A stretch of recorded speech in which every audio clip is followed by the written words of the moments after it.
ഒന്നാം പിണറായി സർക്കാർ കഴിഞ്ഞു. ശരി, അതിന്റെ വിജയമാണ് രണ്ടാം പിണറായി സർക്കാരിന് വീണ്ടും അവസരമുണ്ടായത്. ശരിക്കും രണ്ടാം പിണറായി സർക്കാരിന് എന്താണ് ശരിക്കും സംഭവിച്ചത്?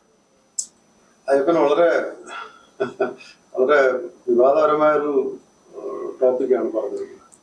രണ്ടാം പിണറായി സർക്കാരിന് സംഭവിക്കാൻ ഇനി ഒന്നുമില്ല, എല്ലാം സംഭവിച്ചു. തകർന്ന് തരിപ്പണമായ ഒരു സർക്കാരാണ്. കാരണം ഒന്നാം പിണറായി സർക്കാരില് അതേ തുടർച്ചയില്ല, തുടർഭരണത്തിൽ ആരാണ് തുടർഭരണം നടത്തുന്നത്? ആകെ മുഖ്യമന്ത്രി പിണറായി വിജയൻ, പഴയ ഒരു മുഖം. ആകെ പിണറായി വിജയൻ മാത്രം. അതെ, മറ്റുള്ളവർക്ക് ആരാണ്?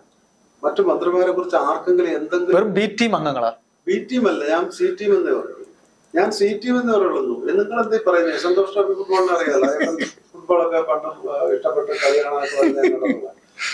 ഈ സന്തോഷ് ട്രോഫി ടീമിന്റെ എ ടീമിന്റെ ക്യാപ്റ്റനും സി ടീമിന്റെ സംസ്ഥാന തലത്തിൽ ഉള്ള സി ടീമിന്റെ ജില്ലാ ഘടകങ്ങളെ പ്ലേയേഴ്സിനെ എടുത്തു വെച്ചൊരു മന്ത്രിസഭ തട്ടിക്കൂട്ടിയാൽ അദ്ദേഹത്തിന് അപ്രമാദിത്വം വേണം. അതിനുവേണ്ടി പക്ഷെ രാജ്യത്തെ തുലയ്ക്കണം, ഈ മുന്നണിയെ തുലയ്ക്കണം, ഈ മന്ത്രിസഭയെ തുലയ്ക്കണം, ഈ രാജ്യത്തിന്റെ രാഷ്ട്രീയ സാമൂഹിക സാഹചര്യങ്ങളെ തകർക്കണം. അതാണ് സംഭവിച്ചിരിക്കുന്നത്. മുഖ്യമന്ത്രി തന്നെയാണ്. അപ്പൊ ചേട്ടാ, ഒന്നാം പിണറായി സർക്കാരിന്റെ വിജയം എന്ന് പറയുന്നത് ബിഹൈൻഡ് ദ കർട്ടൺ ആരെങ്കിലും ഉണ്ടായിരുന്നോ? ബിഹൈൻഡ് ദ കർട്ടൺ അല്ല, പ്രത്യക്ഷത്തിലുണ്ടായിരുന്നത് Isaac, G Sudhakaran, Shailaja, K K Shailaja, പിന്നെ രവീന്ദ്രനാഥ്. അതെ, ഇങ്ങനെ കുറച്ചുപേരില്ലേ നല്ല കഴിവുള്ള ആൾക്കാരുണ്ടായിരുന്നു. അതിൽ ഐസക്കിനെ എടുത്തു പറയണം. ഐസക്കാണല്ലോ ഐസക്കിന്റെ രണ്ടാം മന്ത്രിസഭ എന്ന് പറയാം. ഐസക് ആദ്യം ശ്രീ അച്യുതാനന്ദന്റെ കൂടെ ഇരുന്ന ധനകാര്യ മന്ത്രി. ബ്രില്യന്റ് ആയിരുന്നു, നല്ല ഭരണമായിരുന്നു. തുടർന്ന് ഐസക്കിനെ തന്നെ വെച്ചിട്ടല്ലേ ധനകാര്യ വകുപ്പ് തുടങ്ങിയിട്ടല്ലേ അദ്ദേഹം മുഖ്യമന്ത്രിയായിരുന്നു പിണറായി വിജയൻ. നന്നായിട്ട് ഭരിച്ചു. എന്ത് നന്നായിട്ട് ഭരിച്ചു. ഇപ്പൊ കിഫ്ബിയെ കുറിച്ചൊക്കെ ആക്ഷേപങ്ങൾ ഞാൻ പറയുന്നത് നയപരമായിട്ടുള്ള കാര്യം ഒരു സംസ്ഥാന സർക്കാരിനെ നടത്തിച്ചു കൊണ്ടുപോകേണ്ട അതാത് സംസ്ഥാനത്ത് തെരഞ്ഞെടുക്കപ്പെടുന്ന മുന്നണിയിലുള്ളവരല്ലേ. അപ്പൊ അദ്ദേഹം നയപരമായ തീരുമാനമാണ് കിഫ്ബിയെ കുറിച്ച് ഞാൻ മനസ്സിലാക്കുന്നത്. കിഫ്ബിയെ കുറിച്ച് എടുത്തത് കിഫ്ബി ഉണ്ടായിട്ടല്ലേ. അന്നൊരിക്കൽ ഇതുപോലെ അന്നത്തെ പ്രതിപക്ഷ നേതാവ് ശ്രീ രമേശ് ചെന്നിത്തല ചോദിച്ചു, കിഫ്ബി അത് അപകടകരമാണ്, അപ്പടിയാണ് ഇപ്പടിയാണെന്നൊക്കെ പറഞ്ഞ് സതീശൻ, വി ഡി സതീശൻ, ഇന്നത്തെ പ്രതിപക്ഷ നേതാവ് അന്ന് സതീശൻ ഉൾപ്പെടെ അദ്ദേഹത്തോട് കൊമ്പ് കൊടുത്തിട്ടുണ്ട്. അപ്പോ അന്ന് രമേശ് ചെന്നിത്തല ഉൾപ്പെടെ ഇത് പറഞ്ഞപ്പോ ഐസക് ഒരൊറ്റ മറുപടി പറഞ്ഞത്, കിഫ്ബി നമുക്ക് വേണ്ടാന്ന് വയ്ക്കാം. ഒറ്റ കാര്യം, കിഫ്ബിയുടെ ആനുകൂല്യം, കിഫ്ബി നയപരമായി കൊണ്ടുവന്ന ഈ സ്പെഷ്യൽ പർപ്പസ് വെഹിക്കിൾ എന്ന് പറയുന്ന ഈ കിഫ്ബി വഴി നിങ്ങൾക്ക് ആർക്കെങ്കിലും ഒരു പ്രോജക്റ്റ് നടന്നു തന്നില്ല, കിട്ടിയിട്ടില്ല, അല്ലെങ്കിൽ എത്ര പ്രോജക്റ്റ് നിങ്ങൾ കിഫ്ബി വഴി നേടിയെടുത്തു, നിങ്ങളുടെ മണ്ഡലങ്ങളിൽ നടത്തുന്നു എന്നുള്ളത് നിങ്ങൾ പറഞ്ഞാൽ നമുക്കിത് വേണ്ടെന്ന് എന്ന് പറഞ്ഞാൽ എല്ലാ വികസന പ്രവർത്തനവും കിഫ്ബി വഴിയാണ് നടപ്പിലാക്കിയത്. ഐസക്കിനെ തന്നെ യഥാർത്ഥത്തിൽ രണ്ടാം തുടർഭരണം കിട്ടുമെന്ന് ഏതാണ്ടൊരു ധാരണ വന്നപ്പോൾ ഐസക് ആയിരിക്കും മുഖ്യമന്ത്രി എന്ന് പ്രതീക്ഷിച്ചു ജനം പ്രതീക്ഷിച്ചു എന്നേ. എത്ര ഫേസ്ബുക്ക് പോസ്റ്റുകൾ ഉണ്ടായിരുന്നു അന്ന്. സോഷ്യൽ മീഡിയയിലെല്ലാം നിറഞ്ഞു നിന്നത് തെരഞ്ഞെടുപ്പിന്റെ ആ പ്രചരണമൊക്കെ വന്ന സമയത്ത് നിറഞ്ഞു നിന്നത് ഐസക്കാണ് മുഖ്യമന്ത്രി. ഐസക്കിനെ മുഖ്യമന്ത്രിയാക്കണം, കെ കെ ശൈലജ അല്ല കേട്ടോ, ഐസക്കിനെയാണ് മുഖ്യമന്ത്രിയാക്കണമെന്ന് പറഞ്ഞത്. ജനം ആവശ്യപ്പെട്ടതാണ്. അദ്ദേഹം വ്യക്തിപരമായി അറിയുന്നവരോട് അദ്ദേഹം പറഞ്ഞു, ഞാൻ നിങ്ങളോട് ആരെയും ഏൽപ്പിച്ചിട്ടില്ല, എന്നെ മുഖ്യമന്ത്രിയാക്കണമെന്ന് പ്രൊമോട്ട് ചെയ്യണമെന്ന് ഏൽപ്പിച്ചിട്ടില്ല. കാരണം അദ്ദേഹത്തിന് പാർട്ടിയിൽ നിന്ന് എന്താണ് രോഷം, ഇപ്പൊ പറയുന്ന റോത്ത് ഓഫ് ഗോഡ് എന്ന് പറയും, ദൈവത്തിന്റെ കോപം, ദൈവകോപം. ഇവിടുത്തെ ദൈവകോപം ആരില്ല, പിണറായിയുടെ കോപം ഉണ്ടാകും. അതുണ്ടായി. എന്നിട്ട് പുള്ളിയുടെ തന്ത്രം എന്തായിരുന്നു? ഇപ്പോഴത്തെ കൊല്ലം ജില്ലാ കമ്മിറ്റി പറഞ്ഞല്ലോ, ഐസക്കിനെ മുഖ്യമന്ത്രിയാക്കാമായിരുന്നില്ലേ, ഐസക്കിനെങ്കിലും നിലനിർത്തണമായിരുന്നു പറഞ്ഞില്ലേ. കാരണം എന്താ, നമ്മള് മാധ്യമപ്രവർത്തകരുടെ വിമർശനം വിട്ടു, പാർട്ടിക്കാർ തന്നെ പറഞ്ഞ എന്തുകൊണ്ട് ഐസക്കിനെങ്കിലും നിലനിർത്തിയിരുന്നെങ്കിൽ ഇത്രയും ഗതികെട്ടൊരു ഭരണം ഉണ്ടാവില്ല എന്ന് പറഞ്ഞില്ലേ. അതാ കാര്യം. അപ്പൊ ഐസക്കിനെ പോലുള്ളവരെ എല്ലാരെയും തകർത്തു. എന്നിട്ട് പുള്ളിയുടെ ന്യായം എന്താ? 2 തവണ MLA ഇനി മത്സരിക്കണ്ട. 2 തവണ MLA മാത്രമല്ല, ബംഗാളിൽ അങ്ങനെ രണ്ടാമത് വീണ്ടും മന്ത്രിയായതുകൊണ്ടാണ് ബംഗാൾ തകർന്നു പോയെന്ന് പറഞ്ഞത്. തകർത്തത് അങ്ങനെയല്ലല്ലോ ഇതിപ്പോ. ഇപ്പൊ കേരളം തകർത്തത് അങ്ങനെയാണോ? രണ്ടാമത് യോഗ്യതയുള്ളവരെ നിലനിർത്തുന്ന പകരം ഒന്നിനും കൊള്ളാത്ത കുറെ സി ടീമുകാരെ പിടിച്ച് 4ാം കൂലികളായിട്ട് MLA മാരാണ്. അവർക്ക് ജനപിന്തുണ ഉള്ളതുകൊണ്ടാണ് MLA മാരാൻ എന്ന് പറഞ്ഞ് കഴിവ് വേണ്ടേ, പ്രൂവ് ചെയ്യണ്ടേ, പ്രൂവൺ ആകണ്ടേ, ഭരണ നൈപുണ്യം വേണ്ടേ, ബുദ്ധി വേണ്ടേ, ഉദ്യോഗസ്ഥരെ നിയന്ത്രിക്കാൻ അറിയണ്ടേ. ഉദ്യോഗസ്ഥരെ നിയന്ത്രിക്കാൻ പറഞ്ഞാൽ ഉദ്യോഗസ്ഥർക്ക് നയപരമായ കാര്യങ്ങൾ ഇന്നത് നമുക്ക് ചെയ്ത് കിട്ടാൻ വേണ്ട കൃത്യമായ കാര്യങ്ങൾ പറഞ്ഞു തരും എന്ന് ചോദിക്കാൻ ബുദ്ധി വേണം. തീർച്ചയായിട്ടും. ആ ബുദ്ധിയില്ലാത്തവരെ ടൂറിസം വകുപ്പ് അറിയാതെ ടൂറിസം വകുപ്പിന്റെ ചില തീരുമാനങ്ങൾ എടുത്തു, എക്സൈസ് വകുപ്പിന്റെ തീരുമാനങ്ങൾ ടൂറിസം എടുത്തു. അല്ല, ഞാനതിനെ അറിയാതെ എടുത്തൊന്നും നമുക്ക് നമ്മളത്ര മണ്ടന്മാരെന്നല്ല ഇങ്ങനെ പറയുന്നത്. ഞാനത് പറയില്ല. കാരണം എക്സൈസ് വകുപ്പിന്റെ കാര്യത്തില് ടൂറിസം ഇടപെട്ടു എന്ന് പറയുന്നത് ബോധപൂർവ്വം ഇടപെട്ടത്. കാരണം എക്സൈസ് മദ്യം ഉണ്ടല്ലോ, ഫൈനും മദ്യവും എന്ന് പറയുന്നത് ടൂറിസത്തിന്റെ മേഖലയ്ക്ക് നല്ലതാണ്. അപ്പൊ അതുകൊണ്ട് ടൂറിസം വകുപ്പ് ഇടപെടും. അങ്ങനെ ഇടപെട്ടത് തന്നെ, ബോധപൂർവ്വം ഇടപെട്ടത്. അപ്പോഴേ ഒരു സംശയം, നമ്മൾ ഉദ്യോഗസ്ഥരെ കുറിച്ച് പറഞ്ഞു വന്നല്ലോ. ഇന്നിപ്പോ സഭയിൽ നടക്കുന്ന ചൂടേറിയ ചർച്ച, ഉച്ചയ്ക്ക് മുന്നേ ഉണ്ടായ സഭയിലെ ചർച്ച, കണ്ണൂര് TP വധക്കേസിലെ പ്രതികളെ വിടുന്നതിൽ തീരുമാനമെടുത്ത ഉദ്യോഗസ്ഥരെ ഇപ്പൊ ആ ചർച്ച നടക്കുന്ന സമയത്ത് വിവാദമായി മാറി. സ്പീക്കർ അവരെ അനുവദിച്ചില്ല സംസാരിക്കാനെന്ന് പറഞ്ഞു. സ്പീക്കർ ഒരു മുഖ്യമന്ത്രിയുടെ ഭാഷയിൽ സംസാരിച്ചെന്ന് പറഞ്ഞു. അപ്പൊ ഇപ്പൊ മുഖ്യമന്ത്രിയും സ്പീക്കറും ഇല്ലാത്ത അവസരത്തിൽ അവിടെ ചർച്ച നടന്നു. MP രാജേഷാണ് സംസാരിച്ചത്.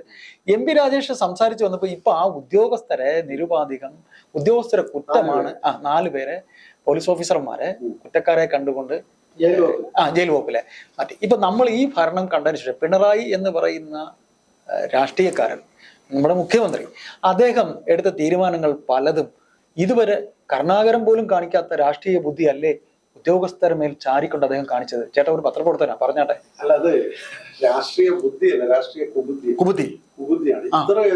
എണ്ണമിട്ട് കുറെ കാര്യങ്ങൾ പറയാനുണ്ട്, ഒന്ന് പറയണം. ഒരുപാട് ഇത്രയധികം കുബുദ്ധി. അല്ലെങ്കിൽ നമ്മൾ പറയില്ലേ ഈ പരിണിത പ്രജ്ഞൻ എന്ന് പറയുന്നത്. അതെ, പരിണിത പ്രജ്ഞൻ എന്ന് പറയുന്നത് ദി അതർ വേ റൗണ്ടാണ്, മറിച്ചാണ്. ഏതാ വക്രതയുടെ പരിണിത പ്രജ്ഞനാണ്. പാർട്ടി സെക്രട്ടറി ആയിട്ട് ദീർഘകാലം ഇരുന്നതിന്റെ വക്രതയുണ്ട്.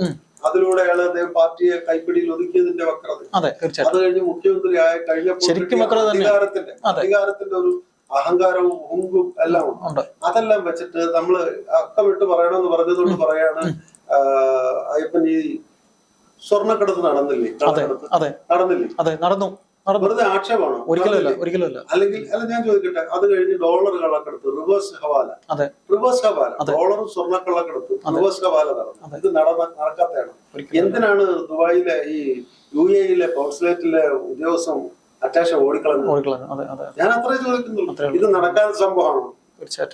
നടക്കാത്തതാണോ? ഇനി ഇവിടെ കൗൺസിലേറ്റ്, ദുബായിയുടെ UAE കൗൺസിലേറ്റ് കൂടെ കൊണ്ടുവന്ന ഉമ്മൻചാണ്ടി, അദ്ദേഹത്തിന്റെ വീട്ടിൽ ഏതെങ്കിലും കൗൺസിൽ ജനറലോ അറ്റാഷയോ പോയിരുന്നു? അദ്ദേഹം മുഖ്യമന്ത്രി ആയിരുന്നു. ഇദ്ദേഹത്തിന്റെ വീട്ടിൽ മാത്രമായിട്ട് ഇദ്ദേഹത്തിന്റെ ക്ലിഫ് ഹൗസിൽ, ഇദ്ദേഹത്തിന്റെ വീടെന്ന് പറയില്ലേ, ഇദ്ദേഹത്തിന്റെ ക്ലിഫ് ഹൗസിൽ, അത് പൊതുജനത്തിന്റെ സ്ഥാപനം, പൊതുസ്ഥാപനമാണ്, ജനത്തിന്റെ. അതിന്റെ കാരണം അറിയാലോ, ഈ മാധ്യമപ്രവർത്തകരെ കടക്ക് പുറത്തെന്നൊക്കെ പറഞ്ഞ മാധ്യമപ്രവർത്തകർ അദ്ദേഹത്തിന്റെ സ്വകാര്യ വീട്ടിലൊന്നും അല്ല പോയത്. ഇവിടെ BJP-യുമായിട്ട് ധാരണ ഉണ്ടാക്കാൻ വേണ്ടി നമ്മുടെ മാസ്കറ്റ് ഹോട്ടലിൽ പോയപ്പോഴാണ്, റിപ്പോർട്ട് ചെയ്യാൻ പോയപ്പോഴും, അത് അദ്ദേഹത്തിന്റെ സ്വത്തൊന്നുമല്ല, അത് മാധ്യമ പൊതുജനത്തിന്റെയാണ്. നമ്മളെല്ലാം പൊതുജനത്തിന്റെ പ്രവർത്തകർ, പൊതുപ്രവർത്തകർ നമ്മളാ മാധ്യമ പ്രവർത്തനം നടത്തുന്നത്. ഈ നാട്ടിൽ നടക്കുന്ന അന്യായങ്ങളെ കുറിച്ച് റിപ്പോർട്ട് ചെയ്യാൻ പോകുന്നത് നമ്മളെ കടക്ക് പുറത്തുനിന്ന് അദ്ദേഹം എന്തർത്ഥത്തിൽ പറഞ്ഞു? അത് വേറൊരു ചോദ്യം. പക്ഷെ ഞാൻ ചോദിക്കട്ടെ, ഈ സ്വപ്ന സുരേഷ് എന്ന് പറയുന്ന ആ പെൺകുട്ടി, അത് അവൾ അക്കംപ്ലിസാണ്, കൂട്ടുപ്രതിയാണ്. അവള് തന്നെ പറഞ്ഞിരിക്കല്ലേ എത്ര തവണയാണ് ഈ അറ്റാഷയും ഈ കൗൺസിൽ ജനറലോടെ പോയത്. ഞാൻ പറഞ്ഞു കൃത്യമായിട്ട് അത് വരണം. അത് ഈ കൗൺസിലേറ്റ് കൊണ്ടുവന്ന ഉമ്മൻചാണ്ടിയാണ്. അദ്ദേഹത്തിന്റെ വീട്ടിൽ ഒരിക്കൽ പോലും ഈ പറഞ്ഞവരാരും പോയില്ല. ഇദ്ദേഹം ഇരിക്കുന്ന ക്ലിഫ് ഹൗസിൽ എന്തിനു പോയി ഇവര് തുടർച്ചയായിട്ട്? അപ്പൊ അതാണ് അഴിമതി നടന്നു, ആക്ഷേപമല്ല. കൃത്യമായി സ്വർണവും ഡോളറും റിവേഴ്സ് ഹവാലയും കള്ളക്കടത്തും നടന്നു എന്നുള്ളത് തെളിയിക്കുന്ന സംഭവങ്ങളല്ലേ. ആര് പ്രതിയായി? ആ പ്രിൻസിപ്പൽ സെക്രട്ടറി ആയിരുന്ന നമ്മുടെ ശിവശങ്കർ. ഈ നിമിഷം വരെ ഒരക്ഷരം വിശ്വസ്തത കാണിക്കുന്നത് അദ്ദേഹം വിശ്വസ്ത. അപ്പൊ അന്ന് മുതല് ഇദ്ദേഹം എല്ലാരെയും, അദ്ദേഹം വലിയ പ്ലെയറാണ്. ഈ പ്ലെയർ എന്ന് പറഞ്ഞു കഴിഞ്ഞാൽ അസാമാന്യ പ്ലെയറാണ്. കരുക്കൾ നീക്കുന്നത്, ചെസ്സിലെ കരുക്കൾ നീക്കുന്നത് പോലുള്ള ഒരു വലിയ പ്ലെയറാണ്. അപ്പൊ ആ പ്ലെയറിന്റെ പ്രത്യേകത എന്താണെന്നറിയോ? എപ്പോഴും ഏതെങ്കിലും ഒരു വേറൊരു കരുക്കളെ കൊണ്ട് ഇങ്ങനെ ചെക്ക്മേറ്റ് ചെയ്യും. അങ്ങനെ ചെക്ക്മേറ്റ് ചെയ്തതിലാണ് ശിവശങ്കർ പെട്ടുള്ളത്. ശിവശങ്കറിനെ ചെക്ക്മേറ്റ് ചെയ്തു. മനസ്സിലായി? തനിക്ക് വിട്ട് കിട്ടില്ല, ഒരിക്കലും ഇല്ല. ഫ്രണ്ടിൽ ഒരാളെ നിർത്തില്ല. ചാവേറുകളായിട്ട് എല്ലായിടത്തും ചാവേറൊന്നും അല്ല, എല്ലായിടത്തും പുള്ളിക്ക് സബ്സ്റ്റിറ്റ്യൂട്ട് ആയിട്ട് ഇങ്ങനെ ഒറ്റ കൊടുക്കാൻ ഒരു സ്കേപ്പ് ഗോട്ട് എന്ന് ഇംഗ്ലീഷിൽ പറയും. ബലിയാടുകളെ മുന്നിൽ നിർത്തി കളി. ഈ IAS കാരനായിരുന്ന ശിവശങ്കറിന്റെ ബുദ്ധി എന്നതിലുണ്ട്. ബുദ്ധി യഥാർത്ഥത്തിൽ പിണറായിക്കല്ലേ. പിണറായി സംരക്ഷിച്ചുകൊള്ളൂ എന്ന് തെറ്റിദ്ധരിച്ചത് കൊണ്ടല്ലേ അയാൾ ഈ ജയിലിലെല്ലാം ചെയ്ത് കാണും. തീർച്ചയായിട്ടും. അപ്പൊ ആ ഒരു ഉദ്യോഗസ്ഥനിൽ തുടങ്ങി ഇങ്ങേറ്റം വരെ ഈ ഭരണത്തിലുടനീളം ഇപ്പൊ 8 വർഷം കൊണ്ട് ഈ സർക്കാരിനുണ്ടായ പല മാനഹാനികളും ഉദ്യോഗസ്ഥരുടെ തലയിൽ വെച്ച് കൈ കഴുകുന്ന ഇന്ന് വരെ ഒരു മുഖ്യമന്ത്രിയും ഇങ്ങനെ കാണിച്ചിട്ടുണ്ടോ? ഇല്ല, കേരളത്തില് രാഷ്ട്രീയത്തിലില്ല. ഇങ്ങനെ ഒരു മുഖ്യമന്ത്രിയും സ്വന്തം ഭരണത്തിൽ തന്റെ കീഴിൽ വരുന്ന ഉദ്യോഗസ്ഥരുടെ തലയിൽ പഴിയെല്ലാം വെച്ചുകൊണ്ട് ഉദ്യോഗസ്ഥരുടെ തലയിൽ ആരെങ്കിലും ഒരാളെ മുന്നിൽ വെച്ചിട്ട് പുള്ളി കളിക്കുള്ളൂ. പുള്ളി അങ്ങനെയുള്ള വലിയ കളിക്കാരൻ, വലിയ അപ്പോഴേ ഗ്രാൻഡ് മാസ്റ്ററാണ്. അത്ര ഈ വക്രത കാണിക്കുന്നതിന്റെ ഗ്രാൻഡ് മാസ്റ്ററാണ്. അപ്പോഴേ ആയിട്ടെ അപ്പൊ എന്റെ മറ്റൊരു സംശയം എന്ന് പറയുന്ന ഈ രണ്ടാം പിണറായി സർക്കാരിൽ എന്റെ തോൽവിക്ക് ഒരു മെയിൻ കാരണം എന്ന് പറയുന്ന ഐസക്കിനെ പോലൊരു മുഖത്തെ എങ്കിലും നിങ്ങൾക്ക് ഉൾപ്പെടുത്തിക്കൂടായിരുന്നോ എന്ന് കൊല്ലം ജില്ലാ കമ്മിറ്റി ചോദിച്ചു. നാളിതുവരെ ഈ സമയം വരെ പാർട്ടിയുടെ മറ്റു ഒരു ഘടകങ്ങളിലും ഈ സർക്കാരിന്റെ ദോഷം വന്ന ഈ സമയം വരെയും എന്തുകൊണ്ടാ ചോദ്യം ഉണ്ടായിട്ടില്ല? ഇതൊക്കെ പാർട്ടി സെക്രട്ടറി ഗോവിന്ദനും അറിയാവുന്ന കാര്യങ്ങളല്ലേ? അതൊരു കണ്ണൂർ പാർട്ടി അവര് കൊല്ലം ജില്ലാ കമ്മിറ്റി പറഞ്ഞു കേട്ടില്ല. ഇത് കണ്ണൂർ പാർട്ടി, കണ്ണൂരുകാര് അറച്ച ചെയ്ത ഒരു മന്ത്രിസഭ, ഒരു മുന്നണിയാണെന്നില്ല. നമ്മൾ നേരത്തെ പറഞ്ഞ മുഖ്യമന്ത്രി കണ്ണൂരുകാരന്, പാർട്ടി കൺവീനർ EP ജയരാജൻ കണ്ണൂരുകാരന്, പാർട്ടിയുടെ സെക്രട്ടറി കണ്ണൂരുകാരൻ MP ഗോവിന്ദൻ. അപ്പൊ പാർട്ടി മൊത്തം കവർ ചെയ്തിരിക്കുക. പാർട്ടിക്കകത്ത് 2 ധ്രുവങ്ങൾ, അതായത് കമ്മ്യൂണിസവും ചില നേരത്തെ നമ്മൾ തമ്മിൽ സംസാരിച്ചപ്പോ ഒരു വിഷയത്തെ പറഞ്ഞിരുന്നു. കമ്മ്യൂണിസവും ഉണ്ട്. ഐസക്കിനെ മുഖ്യമന്ത്രിയാക്കുന്നത് എങ്ങനെയാണ്? ഐസക്ക് ക്രിസ്ത്യാനിയായിപ്പോയില്ലേ, കത്തോലിക്കനായിപ്പോയി. ഈ പാർട്ടി ചരിത്രത്തിലുണ്ടോ? ഈ പാർട്ടിയിൽ ഹിന്ദു അല്ലാത്ത ഒരാള് മുഖ്യമന്ത്രി ആയിട്ടുള്ള ചരിത്രമുണ്ടോ? അല്ലെ പാർട്ടി സെക്രട്ടറി ഒരു ചരിത്രമുണ്ടോ? കമ്മ്യൂണിസം അല്ലേ? Communal party of India maximum CPIM എന്ന് പറഞ്ഞാൽ communal party of India maximum.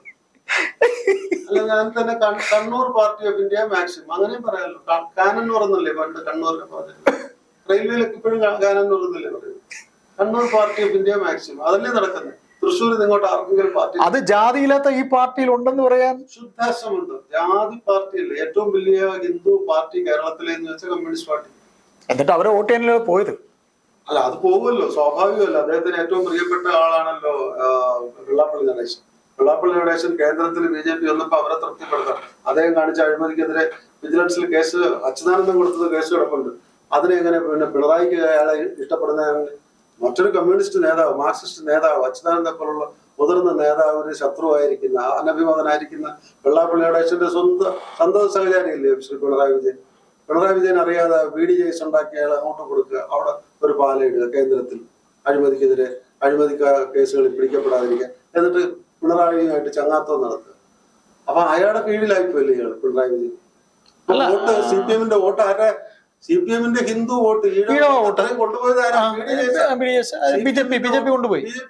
മാത്രമല്ല, ഇത് വളരെ നേരിയ ഒരു ഹെയർലൈൻ ഡിഫറൻസിലാണ് നിൽക്കുന്നത്. BJP-ക്കകത്ത് നിൽക്കുന്നവർ തന്നെ CPM-നകത്തുള്ളവരാണ്, CPM-നകത്ത് നിൽക്കുന്നവരെല്ലാം തന്നെ BJP-ക്കാരാണ്. ഏത് സമയത്ത് അങ്ങോട്ടും മാറാൻ ഒരു വ്യത്യാസമില്ല. ഇപ്പൊ തന്നെ ഈ തുടർഭരണം കിട്ടിയത് എന്തുകൊണ്ടെന്ന വിചാരം? കിറ്റ് കൊടുത്തത് കൊണ്ട്, കോവിഡ് കൈകാര്യം ചെയ്തുകൊണ്ട്, പ്രളയം കൈകാര്യം ചെയ്തിട്ടൊന്നുമില്ല.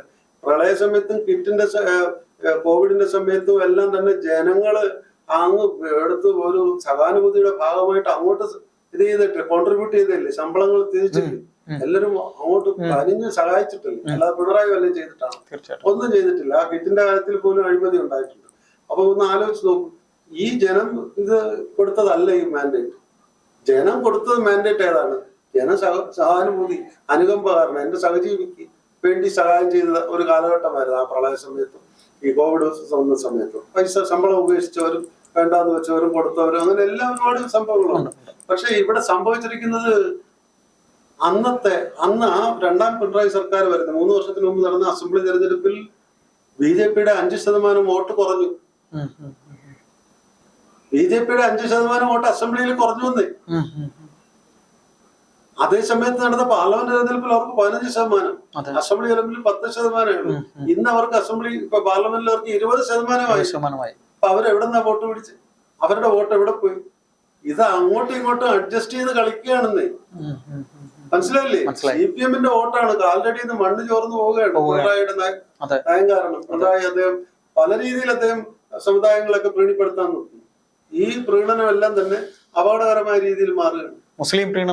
മുസ്ലിം പ്രീണനം നടത്തി ന്യൂനപക്ഷത്തിന് വിചാരിക്കുന്നു. മുസ്ലിങ്ങൾക്ക് ആലോചിക്കാൻ പറ്റുമോ? അമിത്ഷായും മോഡിയും ഭരിക്കുമ്പോ അവരുടെ കൂടെ പിണറായിയുടെ കൂടെ നിഴല് പറ്റി നിന്ന് അവർക്ക് രക്ഷപ്പെടാൻ പറ്റും? അവർക്ക് അങ്ങനെ പറ്റില്ല. പിണറായിക്ക് അങ്ങനെ അഷുറൻസ് കൊടുക്കാൻ പറ്റില്ല. എന്ത് പ്രീതിപ്പെടുത്താൻ? ചുമ്മാ മുല്ലാക്കന്മാരെ കണ്ട ഉടനെ അവരുടെ ആളുകൾ വോട്ട് കൊടുക്കുന്നു. അവർക്ക് ബുദ്ധിയുള്ള മനുഷ്യരില്ലേ? എന്തായാലും ഇതട്ടെ, നമ്മൾ ഈ സംഭാഷണം അവസാനിപ്പിക്കാണ്ട് വരുമ്പോഴത്തേക്ക് ബഹുമാനപ്പെട്ട മുഖ്യമന്ത്രി പിണറായി വിജയനെ പാർട്ടിക്കകത്ത് ജില്ലാ കമ്മിറ്റികളിൽ ഉണ്ടായിരിക്കുന്ന അദ്ദേഹത്തിനെതിരെയുള്ള എതിർ ശബ്ദങ്ങളിൽ ഗോവിന്ദനും ഒരു വേള പറഞ്ഞിട്ടുണ്ട് അടിമുടി മാറ്റം ഉണ്ടാകുമെന്ന്. പക്ഷേ ഗോവിന്ദന്റെ ശബ്ദത്തിന് ഒരു ബലമുണ്ടെന്നും മാറ്റമുണ്ടാകും എന്ന് താങ്കൾ കരുതുന്നുണ്ടോ? ഇത് ഈ ഗോവിന്ദനെയും ഇ പി ജയരാജനെ നിയമിച്ചിരിക്കുന്നത് തന്നെ പിണറായി വിജയൻ. അതിന് കാരണം എന്താ? ഈ ഗോവിന്ദനെതിരെ ഒരു പരാതി, ഗോവിന്ദന്റെ വൈഫിനെതിരെ ഒരു കേസുണ്ട്. അവിടെ ഒരു സാജൻ എന്ന് പറഞ്ഞൊരു ഒരു കൺവെൻഷൻ സെന്റർ ഉണ്ടാക്കി അതിന് പഞ്ചായത്ത് ആ മനുഷ്യൻ ആത്മഹത്യ ചെയ്തു. അവരുടെ ആത്മഹത്യ മനുഷ്യൻ സാജന്റെ വൈഫിന്റെ ഒരു പരാതി ഇവിടെ കിടപ്പുണ്ട് പോലീസിൽ. എന്താണ് പ്രേരണ കുറ്റം? ഇവര് അത് അദ്ദേഹത്തിന് ഇത്രയും കോടി മുടക്കി, 10-18 കോടി രൂപ മുടക്കി അതിന് ശേഷവും ഇതിന് പെർമിഷൻ കൊടുക്കാത്തതാണ് ആത്മഹത്യ ചെയ്തതാണെന്ന് പറയുന്നത്. അതെടുത്ത് പിണറായി വിജയൻ ആഭ്യന്തര വകുപ്പ് എടുത്ത് വെച്ച് വിലപ്പിച്ചാൽ ഗോവിന്ദന്റെ ഭാര്യ അകത്ത് പോലും ചിലപ്പോൾ. ശ്രീ എം വി ഗോവിന്ദന് പ്രശ്നമല്ലേ? അത് തന്നെയല്ലേ ഇ പി ജയരാജൻ കൺവീനർ ഇത്രയും ബ്ലേറ്റന്റ് ആയിട്ട് ഇത്രയും പച്ചയ്ക്ക് പരസ്യമായിട്ട് ജാവദേക്കറുമായിട്ട് ബന്ധം ഉണ്ടാക്കിയിരിക്കുന്നത്. പ്രകാശ് ജാവദേക്കറുമായിട്ട് ബന്ധം ഉണ്ടായിരിക്കുന്നു. ഇവിടെ പാർലമെന്റിൽ ഇപ്പോ ശശി തരൂരിനെതിരെ മത്സരിച്ച ചന്ദ്രശേഖരനുമായിട്ട് ബന്ധപ്പെട്ടല്ലേ അദ്ദേഹത്തിന്റെ അവിടുത്തെ റിസോർട്ട്. ഈ ഒരു മാർക്സിസ്റ്റുകാരുടെ ഇത്രയും കോടാനുകോടി രൂപയുടെ അസറ്റ് എവിടെ നിന്നുണ്ടായി, എങ്ങനെ ഉണ്ടായി? അതൊക്കെ കേസാക്കാന്ന് പിണറായി വിചാരിച്ച. അപ്പൊ പുള്ളി വെച്ചിരിക്കുന്ന 2 പ്ലഗുകളാണ് ഇവര്. പുള്ളി വെച്ചിരിക്കുന്ന 2 പ്ലഗ് ഇവരെയൊന്നും മാറ്റില്ല. മാറ്റാൻ വേണമെങ്കിൽ എന്നെ മാറാൻ പറയുന്നത്. ഞാനിരിക്കുന്നതുകൊണ്ടാണ് നിങ്ങൾക്ക് എല്ലാവർക്കും രക്ഷ. അതുകൊണ്ട് പുള്ളിക്ക് മാറ്റമല്ലോ, പുള്ളി പ്രതികരിക്കുന്നില്ല. അവരെ മാറ്റണോ? ഗോവിന്ദനെ മാറ്റണം, ജയരാജനെ മാറ്റാം. പക്ഷെ അതും വേറെ ആരെങ്കിലും കണ്ണൂരുകാരെ വരുള്ളൂ. തൃശ്ശൂരിൽ നിന്ന് ഇങ്ങോട്ടുള്ള ആരെയും കിട്ടില്ല. മനസ്സിലായില്ലേ? ഒന്ന് ആലോചിച്ച് നോക്കൂ. കോടിയേരി ബാലകൃഷ്ണന്റെ കൂടെ പ്രസിഡന്റ് ആയിരുന്ന ആളാണ്, ഡിവൈഎഫ്ഐയുടെ പ്രസിഡന്റ് ആയിരുന്ന ആളാണ് A K Balan. A K Balan എന്താ കുഴപ്പം? പാർട്ടി സെക്രട്ടറി ആയ എ കെ ബാലൻ എന്താ കുഴപ്പം? ഇപ്പൊ കോടിയേരിയുടെ കാലത്ത് പാർട്ടി സെക്രട്ടേറിയറ്റിന്റെ ചുമതല ആർക്കും ഉണ്ടായിരുന്നു? A K Balan. എന്നിട്ട് കൊടുത്തതോ പാർട്ടി ടെമ്പററി താൽക്കാലികമായിട്ടുള്ള ആക്ടിംഗ് സെക്രട്ടറി ആരായ വിജയരാഘവൻ. അപ്പൊ ബാലൻ എന്തായി? അതാണ് ഈ കമ്മ്യൂണലിസം എന്ന് പറയുന്നത്. ബാലനെ അപ്പൊ അധസ്ഥിതനായിട്ട് തന്നെ അങ്ങ് നിർത്തിയിരിക്കുക. പാർട്ടിയിലും അധസ്ഥിതനാണ്. വലിയ കമ്മ്യൂണിസോ മാർക്സിസോ പറയുന്നത്. ചിന്ത എന്താ? കമ്മ്യൂണലാണ്, വർഗീയമാണ്. കെ രാധാകൃഷ്ണൻ വല്ല കുഴപ്പമുണ്ടോ? ഇത്രയും മിടുക്കനായിരുന്നല്ലേ കെ രാധാകൃഷ്ണനെയും ശൈലജയൊക്കെ കയറ്റി അയക്കാൻ വേണ്ടി ഐസക്കിനെയൊക്കെ ഈ രാഷ്ട്രീയത്തിൽ നിന്ന് തന്നെ, കേരള രാഷ്ട്രീയത്തിന് അപ്രത്യക്ഷമാക്കുക, അപ്രസക്തമാക്കുക എന്നുള്ള ഉദ്ദേശത്തോടുകൂടിയല്ലേ നാണം കെട്ട് കരീമക്കാന്ന് വരെ പോസ്റ്റർ ഉണ്ടാക്കി. അവരെല്ലാം ഫീൽഡ് ചെയ്ത് തോൽപ്പിക്കാൻ വേണ്ടി ചെയ്ത്. കരീമിനെ അത്രയ്ക്ക് അദ്ദേഹത്തിന് മാറ്റിവിടണമെന്നാ? കരീം നേരത്തെ ലോക്സഭയിൽ തന്നെ ഉണ്ടല്ലോ. കരീം ലോക്സഭയിലല്ല, രാജ്യസഭയിലുണ്ടായിരുന്നു. ഇവിടെ നല്ല മനുഷ്യനായിരുന്നു. പക്ഷെ രാധാകൃഷ്ണനെ സംബന്ധിച്ച് രാധാകൃഷ്ണൻ ശൈലജയൊക്കെ ഒഴിവാക്കി വിടേണ്ടത് പിണറായിയുടെ ഒരു ആവശ്യം. രാധാകൃഷ്ണൻ, ശൈലജ, തോമസ് ഐസക് ഇവരെ പ്രധാനമായിട്ടും ഇവിടെ നിന്ന് കയറ്റി വിടണം, വണ്ടി കയറ്റി വിടണം. അല്ലെങ്കിൽ ഇവിടെ അപ്രസക്തരാണ്, നിങ്ങൾ തോറ്റാൽ നിങ്ങൾ അപ്രസക്തരായി, ഇത്രക്കൊക്കെ അല്ലേ നിങ്ങളുള്ളൂ എന്ന് പറയാമല്ലോ. അതാണ് ഈ സംഭവം. അപ്പൊ ഇയാളുടെ ബുദ്ധി അതാണ് ഞാൻ പറഞ്ഞത്. IAS കാരനൊന്നും ആ ബുദ്ധിയൊന്നും ഇല്ലെന്ന്. ഒരു രാഷ്ട്രീയക്കാരനും ആ ബുദ്ധിയില്ല. അത് ശരിയായ ബുദ്ധിയല്ല, വളഞ്ഞ ബുദ്ധിയാണ്, വക്രതയുടെ ബുദ്ധിയാണ്. ആ ഒരു ബുദ്ധിയാണ്. ആ രീതിയിൽ വരുമ്പോ എന്ത് പാർട്ടിയിൽ എന്ത് മാറ്റം വന്നാലും പിണറായിക്ക് മാറ്റം തരും. എന്തായാലും ഈ കാണുന്ന ചാട്ടങ്ങളൊക്കെ വെറുതെയാണ്. അദ്ദേഹത്തിന് അടുത്തൊരു പാർട്ടിയുടെ CPM-ന്റെ 3 വർഷത്തിൽ ഒരിക്കലല്ലേ പാർട്ടിയുടെ സംസ്ഥാന സമ്മേളനമൊക്കെ നടക്കുന്നത്, ബ്രാഞ്ച് സമ്മേളനങ്ങളും സംസ്ഥാന സമ്മേളനവും ഒക്കെ. ആ സംസ്ഥാന സമ്മേളനത്തിൽ ഇപ്പൊ ഇദ്ദേഹം പറഞ്ഞ പോലെ ചിലപ്പോ പിണറായി പറയുന്നു വേണമെങ്കിൽ നിങ്ങൾ മാറിക്കോ എന്ന് പറയത്തേ ഉള്ളൂ. അതെ, എന്തായാലും നമുക്ക് ഒന്ന് കുറച്ചുകൂടെ കാത്തിരിക്കാം. നേരത്തെ ഒരു ചോദ്യം ചോദിച്ചായിരുന്നല്ലോ സ്പീക്കറിന്റെ കാര്യം. അതെ ഇത് സ്പീക്കറിന്റെ ഇപ്പോഴത്തെ നമ്മുടെ AM ശംഷീറിന്റെ കാര്യം, ഇതേ കാര്യമാണ് പാർലമെന്റിൽ നടക്കുന്നത്. പ്രധാനമന്ത്രിയോ ആഭ്യന്തരമന്ത്രിയോ പറയേണ്ട ഉത്തരത്തിന് അവര് സ്പീക്കർ തന്നെ പറയുന്നു. രാഷ്ട്രീയം ഇവിടെ സ്പീക്കറാ രാഷ്ട്രീയം പറയുന്നത്. അതെ, കഴിഞ്ഞ ദിവസത്തെ ഈ കണ്ണൂരിലെ TP കേസിലെ പ്രതികളെ വിടുന്ന കാര്യത്തിൽ എന്ത് സമാനതകളാണെന്ന് ആലോചിച്ചു. 2 ഫാസിസ്റ്റ് ഭരണകൂടമാണ് കേരളത്തിലും കേന്ദ്രത്തിലും ഭരിക്കുന്നത്. എന്തായാലും ചേട്ടാ, നമുക്ക് ഈ ചർച്ച സ്പീക്കറൊക്കെ രാഷ്ട്രീയം പറയാന്ന് പറഞ്ഞാൽ അതെ. പക്ഷെ ഇന്നിപ്പോ അതിന് മറുപടി അതിലും ഒരു രാഷ്ട്രീയം ഉണ്ടായിരുന്നു. ശ്രീ രാജേഷാണ്, മന്ത്രി രാജേഷാണ് മറുപടി പറഞ്ഞത്. ഉദ്യോഗസ്ഥരെ പുറത്താക്കുന്ന രീതിയിലുള്ള തീരുമാനങ്ങൾ എടുക്കുന്നു എന്ന് പറഞ്ഞത് രാജേഷാണ്. അതെ അതെ അതെ ചോദിച്ചപ്പോൾ ഞാൻ പറഞ്ഞില്ലേ, എപ്പോഴും മുന്നിൽ ഒരു കരു വെച്ചിട്ടില്ലേ പറയുന്നത്. അതെ അതെ അതെ പിണറായിക്ക് എന്താ മറുപടി പറഞ്ഞത്? ആഭ്യന്തര വകുപ്പും കൂടെ അല്ലേ, സ്പീക്കറും ഉണ്ടായിരുന്നില്ല, സഭയിൽ സ്പീക്കർ ഇല്ലായിരുന്നു. അതെ, അതൊക്കെ ഇതാണ് ഞാൻ പറഞ്ഞത്, ഇതൊക്കെ ഭയങ്കര വക്രതയുടെ ഒരു ഇതാണ്, അത് ജനാധിപത്യത്തിന്റെ. എന്തായാലും ഇവിടെ മാധ്യമങ്ങളോ അല്ലെങ്കിൽ ഇവിടുത്തെ സാധാരണ പാർട്ടി പ്രവർത്തകരോ ആഗ്രഹിക്കുന്നത് പോലെ CPM-ൽ തലപ്പത്തൊരു മാറ്റമൊന്നും ആരും പ്രതീക്ഷിക്കേണ്ട. ആർക്കും പിണറായി വിജയൻ മാറിക്കൊണ്ടുള്ള ഒരു മാറ്റമോ അല്ലെങ്കിൽ ഒരു സംവിധാനമോ ഇക്വേഷൻ ഫോർമുലയോ ഒന്നും ഉണ്ടാകാൻ സാധിക്കും. ആര് തന്നെ എത്ര തന്നെ വിമർശിച്ചാലും എല്ലാ ജില്ലാ ഘടകവും സംസ്ഥാന കമ്മിറ്റിയും കേന്ദ്ര കമ്മിറ്റിയും പോലും പിണറായി വിജയനെ മാറ്റി നിർത്തിക്കൊണ്ടുള്ള ഒരു ഫോർമുല, അതിനുള്ള ഒരു സമവാക്യം ആരും പറയില്ല.